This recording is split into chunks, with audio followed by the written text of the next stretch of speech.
না, CCTV footage কোনোভাবে দেখানো হয়নি। ওনাদের অবহেলার জন্য বাচ্চাটা আমার চলে গেল। তার কোনো ন্যায় বিচার হচ্ছে না। ওনার কাছে আমার ন্যায় বিচারের জন্যই আশা। আমার ছেলেটা যাতে ন্যায় বিচার পায়, আর কোনো বাচ্চার যাতে এভাবে প্রাণ না যায়।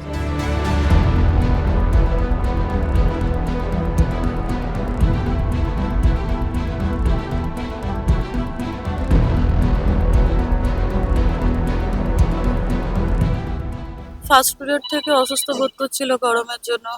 ও ম্যামেদেরকে অনেকবার বলেছে, কিন্তু ম্যামরা ওকে বারে বারে বলছে হেড ডাউন করে থাকো।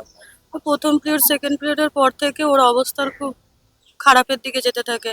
ও আর সহ্য করতে পারছিল না।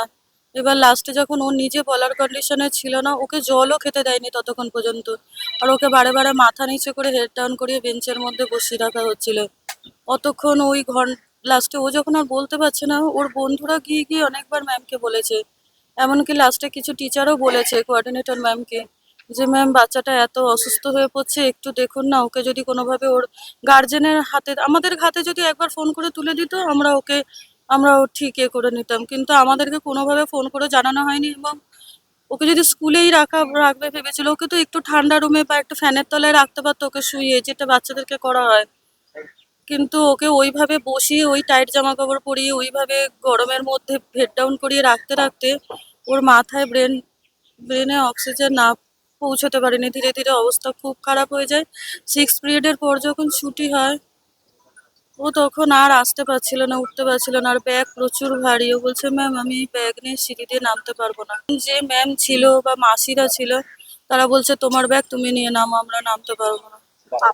ওই সিঁড়ি দিয়ে ও পড়ে, ভারী ব্যাগ নিয়ে পড়ে মাথার মধ্যে।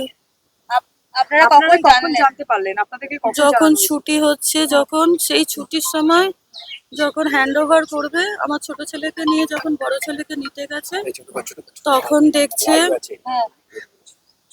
যে ও অসুস্থ হয়ে পড়েছে। আর কোঅর্ডিনেটর ম্যাম ওর গালে প্রচুর চড় মারছে, গালে চড় মারছে আর কি, ওষুধ খাইয়েছে, যার ফলে ওর মাথায় ব্রেনে রক্ত জমে গেছে। আমরা 4-5টা এই গরমের মধ্যে 3টে হসপিটালে দৌড়াদৌড়ি করতে, তারপরে ডাক্তাররা বলছে ওর মাথায় ব্লাডে রক্ত জমে গেছে। আর সঠিক সময় আমাদের কোনো কিছু বলা হয়নি। পুলিশ ব্যবস্থা নিল? পুলিশ কি ব্যবস্থা নিল? না, পুলিশ ব্যবস্থা কোনো কিছু নেয়নি। মুখ্যমন্ত্রীর কাছে কি দাবি? মাননীয় মুখ্যমন্ত্রীর কাছে একটাই দাবি যে আমার ছেলেকে তো আর ফিরে পাবো না, কিন্তু এর যাতে ন্যায় বিচার পাই। সিসিটিভি ফুটেজ কি আপনাদের দেখানো? না, সিসিটিভি ফুটেজ কোনোভাবে দেখানো হয়নি। আপনারা কি দেখতে চেয়েছিলেন? হ্যাঁ, বহুবার দেখতে চেয়েছি, প্রথম থেকেই দেখতে চেয়েছি। মুখ্যমন্ত্রীর কাছে আমরা এটাই জানাতে চাইছি, আমার ছেলেটা যে এইভাবে চলে গেল, আমরা আজকে এতদিন ধরে ন্যায় বিচার চাইছি। যে স্কুল কর্তৃপক্ষ যেভাবে ওনাদের অবহেলার জন্য বাচ্চাটা আমার চলে গেল, তার কোনো ন্যায় বিচার হচ্ছে না। ওনার কাছে আমার ন্যায় বিচারের জন্যই আশা। লকেট ম্যাডাম এসেছিলেন, লকেট ম্যাডামের কাছে আসা হয়েছিল এবং উনি আশ্বাস দিয়েছিলেন 24 ঘন্টার মধ্যে ওদের অ্যারেস্ট করার জন্য ব্যবস্থা করা হবে। কিন্তু এখনো পর্যন্ত কোনো ব্যবস্থা সেইভাবে হয়নি, অ্যারেস্ট হয়নি। জানি না কোন জায়গায় দাঁড়িয়ে আছে, কে কেন এখনো হয়নি। যাই হোক, আমাদের এখন মুখ্যমন্ত্রীর কাছে পাঠিয়েছে। মুখ্যমন্ত্রী উনি দেখুন, দেখে ব্যাপারটা আগামী দিনে শর্ট আউট করুন, যাতে আমাদের দিকে অভিযোগ হচ্ছে যে কোনো বাচ্চাকে আমরা স্কুলে ভর্তি করতে গেলে এই আতঙ্ক থেকেই যাবে যে স্কুলে গেলে পরে তারপরে কি হলে, কোনো কিছু অসুস্থ বা কোনো কিছু হলে আমরা বোধহয় বাচ্চাকে ওইখানেই হারানোর ব্যাপার, এই আমাদের একটা ভয়টা রয়েছে। কোথায়? না, আমাদের লকেট ম্যাডামের কাছে আগের দিন এসেছিলাম, উনি একটু পাসটা করে দিয়েছে। হ্যাঁ, অবশ্যই আশ্বাস দিয়েছেন যে এবং অ্যারেস্ট করা হবে এবং কিন্তু এখনো পর্যন্ত অ্যারেস্ট হয়নি।